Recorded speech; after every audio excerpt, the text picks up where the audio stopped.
आयुर्वेद उपचार केंद्र में आप सभी का स्वागत है। कृपया चैनल को सब्सक्राइब कर वीडियो को शेयर करें ताकि ये लाभ अन्य लोग भी उठा पाएं।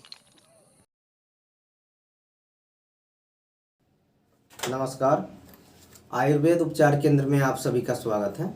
आज जो हम टॉपिक लेके आए हुए हैं इसमें दो प्रकार की टॉपिक है। एक तो आपको हम ये दिखाने वाले हैं कि सिर्फ मेडिसिन से हमारे कुछ पेशेंट हैं जो रिकवर हुए हैं, जैसे एक पूजा सामुंद्रे जी हैं, और कुछ और एक्सरे हम शामिल करेंगे कि मेडिसिन खा करके किस प्रकार की चेंजिंग आई है उनकी, वो हम दिखाएंगे। उनकी एक्सरे पहले की और अभी की, कितने दिन मेडिसिन लिए हैं वो भी हम आपको बताएंगे।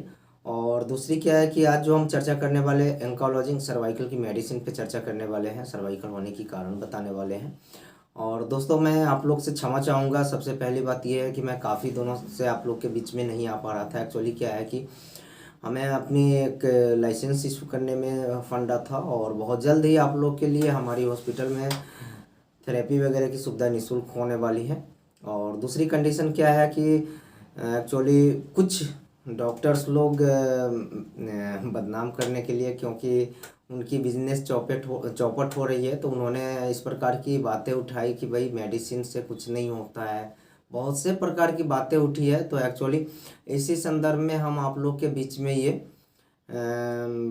डिटेल हम सेंड कर रहे हैं। एक्चुअली जो भी अगर इस प्रकार के सवाल उठा रहे हैं तो उनको आप एक बार जो एक्सरे हम दे रहे हैं इसमें, उस एक्सरे को जो है आप किसी डॉक्टर से भी दिखा करके पूरी तरह से कंफर्म हो सकते हैं कि किस प्रकार की जो है मेडिसिन वर्क की हुई है, ये जो है। और आज तक तो मैंने आपको वीडियो शेयर करने के लिए नहीं कहा था, लेकिन इस वीडियो को आप लोग से अनुग्रह है कि जितनी हो सके उतनी ज़्यादा जो इस वीडियो को शेयर करें, ताकि उन डॉक्टर्स लोग को ये पता चले कि भाई नहीं, सही बात है, सिर्फ मेडिसिन से पेशेंट सही हो रहा है। क्योंकि कहीं भी अगर एक भी एवियन पेशेंट अगर लूट रहे हैं तो एक के साथ साथ में बहुत सारे पेशेंट जो है सर्किल डैमेज होती है। एक्चुअली मैं पेन किलर नहीं देता हूँ, दर्द तो मेरे ट्रीटमेंट में आपको सहना होता है, लेकिन क्या है कि दर्द बीमारी भी नहीं है आपकी। कुछ दिन अगर दर्द को सहते हैं तो आपकी बीमारी भी जड़ से जाती है। तो आइए देर ना करते हुए हम आपको पहले दिखाते हैं एक्सरे, और उसके बाद फिर हम आपको बताते हैं सर्वाइकल की मेडिसिन क्या क्या डला है और कैसे बनाना है। ये जो एक्सरे है ये पूजा सामुंद्रे जी का एक्सरे है, जो कि 30 जनवरी 2021 की एक्सरे है। अगर यहाँ पे आप देखें तो ये जो कार्टिलेज इनकी ऊपर से पूरी तरह से नामो निशान मिट चुकी है।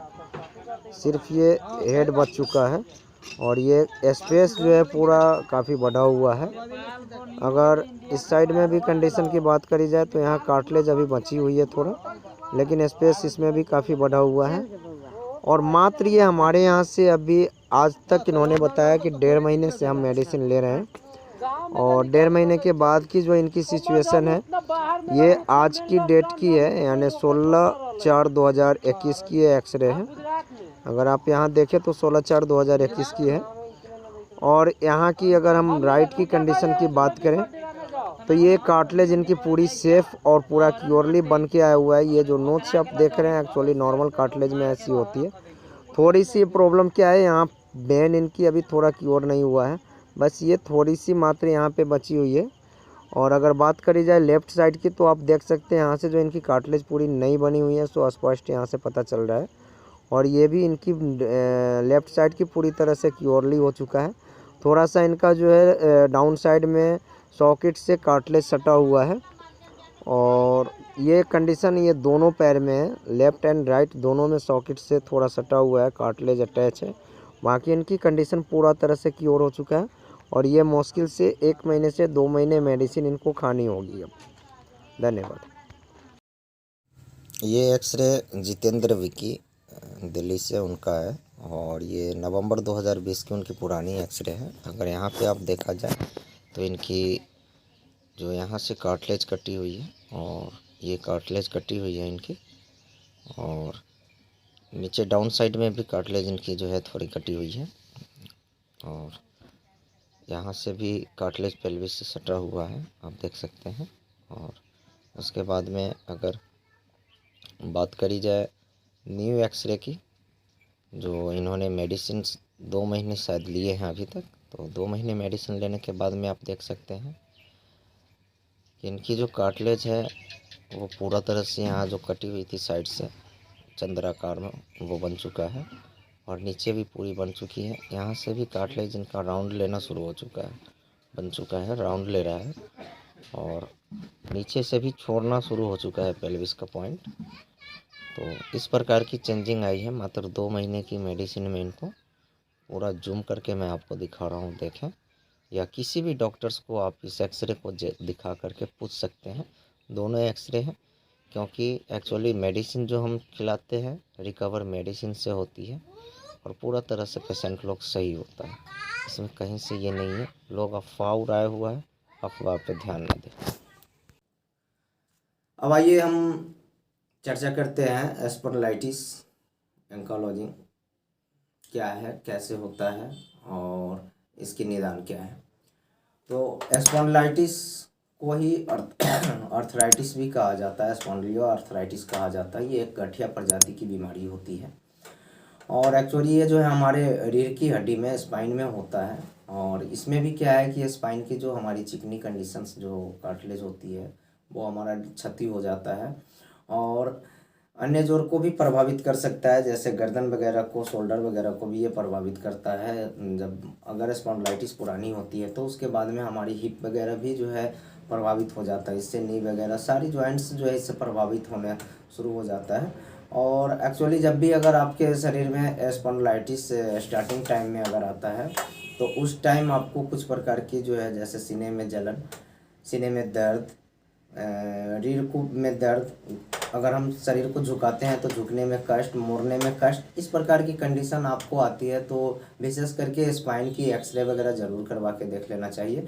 और एक्चुअली कहा जाता है कि HLA-B27 पॉजिटिव वाले को एंकालॉजिंग होता है। एक्चुअली बात यहाँ ये है कि HLA-B27 वाले को ये एंकालॉजिंग होने की संभावना बहुत ही अत्यधिक होता है। ऐसा नहीं है कि HLA-B27 पॉजिटिव है सिर्फ उन्हीं को एंकालॉजिंग है। एंकालॉजिंग आपको HLA-B27 निगेटिव वाले को भी होता है।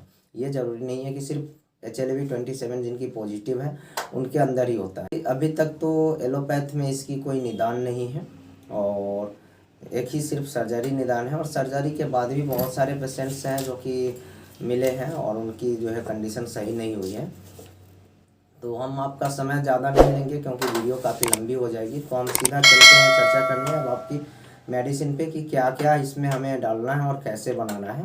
तो आइए आपका समय ना लेते हुए हम आपको बता दें। इसमें एक्चुअली ये कॉस्टली आइटम सब है और बनाने में भी काफ़ी इसमें मेहनत है। तो घर पे प्रयोग अगर कोई भी व्यक्ति करे तो कृपया किसी प्रशिक्षु वैद्य के नज़र में ही आप इसको बनाएं, अन्यथा ना बनाएं। इसमें आपको लेना है लहसुन 200 ग्राम। इसमें आपको टोटल जो आइटम लेना है 35 प्रकार की आइटम लेनी है। 35 प्रकार की आइटम में क्या क्या आइटम है वो आप जान लीजिए। एक पहली तो है लहसुन 200 ग्राम, दूसरी है गाय के दूध 4 लीटर, तीसरी है मिश्री ढेले वाली जो धागे वाली मिश्री आती है वो मिश्री 400 ग्राम, चौथी है गाय के घी 400 ग्राम, पाँचवीं है सौंठ 3 ग्राम, छठी है काली मिर्च 3 ग्राम, सातवीं है पीपर 3 ग्राम, आठवीं है दालचीनी 3 ग्राम, नौवीं है इलायची छोटी इलायची 3 ग्राम, 10वीं है तमाल पत्र यानी तेज पत्र 3 ग्राम, 11वीं है नाग केसर 3 ग्राम, 12वीं है पिपरामूल 5 ग्राम, 13वीं है बैवरिंग 3 ग्राम, 14वीं है अजवाइन 5 ग्राम, 15वीं है लौंग 3 ग्राम, 16वीं है चव्य 3 ग्राम, 17वीं है चित्रक 3 ग्राम, 18वीं है हल्दी 5 ग्राम, 19वीं है दारू हल्दी 5 ग्राम, 20वीं है पुष्कर मूल 3 ग्राम, 21वीं है रासना 5 ग्राम, 22वीं है देवदारू 5 ग्राम, 23वीं है पुनर्नवा 8 ग्राम, 24वीं है गोखरू 5 ग्राम, 25वीं है अश्वगंध 5 ग्राम, 26वीं है सत्तावरी 3 ग्राम, 27वीं है विधारा 8 ग्राम, 28वीं है नीम बीज 3 ग्राम, 29वीं है सुआ भी बोला जाता है इसको 3 ग्राम, 30वीं है कौच बीज 5 ग्राम, 31वीं आइटम इसमें है स्वर्ण भस्म 1.5 ग्राम यानी कि 1.5 ग्राम, और 32वीं है मोती भस्म 1 ग्राम, 33वीं है मुक्ता सुक्ति 3 ग्राम, 34वीं है रौप्य चांदी भस्म 2 ग्राम, और 5वीं है लौह भस्म 35वीं है लौह भस्म 35 ग्राम, और सॉरी लौह भस्म 10 ग्राम, क्षमा चाहेंगे क्योंकि 35वीं नंबर है तो हमें ग्राम में 10 ग्राम के बदले 35 ग्राम बोला गया है। लौह भस्म 10 ग्राम की ज़रूरत होगी। अब आइए हम इसको बनाने की आपको विधि बताते हैं। इसमें सबसे पहले करना है क्या है, लहसुन को छील लेना है पूरी तरह से, अच्छी तरह से छिलका इसका उतार लेना है और उसको बारीक पीस लेना है। चाहे ग्राइंडर का आप उपयोग कर सकते हैं, इसमें खूब बारीक पीस ले, कपड़े से इसको छान ले पीसने के बाद में कि इसमें थोड़ा भी लहसुन की जो दाने वगैरह हो उस प्रकार की ना हो, ये पूरी तरह से मिल गया हो। और आपको करना क्या है कि 4 लीटर जो गाय की दूध आपको पहले उबाल के लिए चढ़ाना है और जैसे ही गाय दूध में उफान आना शुरू हो तो उसमें आपको लहसुन डाल देना है, उबालते रहना है। उस समय आप 50 ग्राम गाय का घी डाल सकते हैं।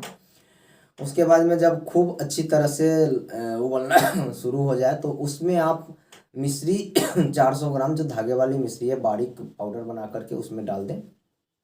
साथ में जो घी आपके पास 400 ग्राम घी में जो 350 ग्राम घी बची हुई है वो घी आप डाल दें और उसके बाद में जो है इसको खूब अच्छी तरह से जो है बनाते जाए। मावा तैयार करना है, जो कि आपकी मावा जब तैयार होने की कंडीशन में आ जाए तो जितनी औषधियाँ मैंने बताया ये सारी औषधि को बारीक चूर्ण, एकदम कपरछन चूर्ण बना करके रखे रहें और सभी को मिला दें। उसके बाद फिर चलाते रहें इसको। जब पूरी तरह से मावा आपकी तैयार हो जाए, घी छोड़ करके अलग होना शुरू हो जाए तो इसको जो उतार करके ठंडा करके किसी कांच के बोतल में भर लें, क्योंकि इसको हमेशा ध्यान रखिएगा सुरक्षित रखने के लिए कांच के बोतल का ही उपयोग करना है और बनाने के लिए लोहे की कढ़ाई का उपयोग करना है, किसी अन्य पात्र में नहीं बना सकते हैं आप। चलाने के लिए भी लोहे या लकड़ी के पट्टे से आप चला सकते हैं इसको। अब आइए उपयोग की विधि जानते हैं कि इसे उपयोग कैसे करना है। इसका मात्रा आप चाहें तो इसका टैबलेट भी बना सकते हैं। अगर टैबलेट बनाते हैं 500 mg का टैबलेट बनाते हैं तो 4 टैबलेट आप सुबह शाम ले सकते हैं। अगर इसको एज लिक्विड में रखना है तो 5 ग्राम मात्रा सुबह खाली पेट दूध के साथ लें और अगर हाजमा सही रहता हो तो शाम को भी 5 ग्राम दूध के साथ लें। इसमें जो कंडीशन आपको आएगी एक्चुअली जो आपको परहेज करना होगा, विशेष करके घी, खट्टी आइटम, मूली, प्याज, ये बिल्कुल भी छूना नहीं है। अधिक तेल भी आपको नहीं खाना और ये आइटम आपको बिल्कुल नहीं छूना है, क्योंकि ये अगर आप लेंगे तो ये आपको नुकसान करेगा। और आइए अब बताते हैं ये अन्य किस किस बीमारी में ये मेडिसिन काम करेगी। तो जैसे मुंह की लकवा होता है या कोई भी लकवा, शरीर में किसी भी अंग में अगर लकवा आपको लगी, पैरालिसिस हुई है तो आप उसमें यूज कर सकते हैं इस मेडिसिन का। एंकोलॉजिंग में आप यूज कर सकते हैं। किसी भी प्रकार की शरीर में ज्वाइंट या मसल्स पेन हो उसमें आप इसको यूज कर सकते हैं। हिप अगर आपकी डैमेज हो रही है, हिप में जिसे एवास्कुलर नेक्रोसिस कहा जाता है, उसमें यूज कर सकते हैं। अगर आप आर्थराइटिस से पीड़ित है तो उसमें यूज कर सकते हैं। तो हमें आशा है कि ये वीडियो आप लोग को पसंद आई होगी। मिलते हैं फिर हम अगले वीडियो में एक कोविड की टॉपिक लेकर के आप लोग के बीच में। कोविड से कैसे बचा जा सकता है, किस प्रकार से हम उसमें सावधानी बरत सकते हैं और कौन सी जो है सिस्टम हम लेके चले कि कोविड होने की डर ना के बराबर में होगी। तो चलिए मिलते हैं फिर अगले वीडियो में। तब तक के लिए नमस्कार, जय हिंद, जय भारत, धन्यवाद।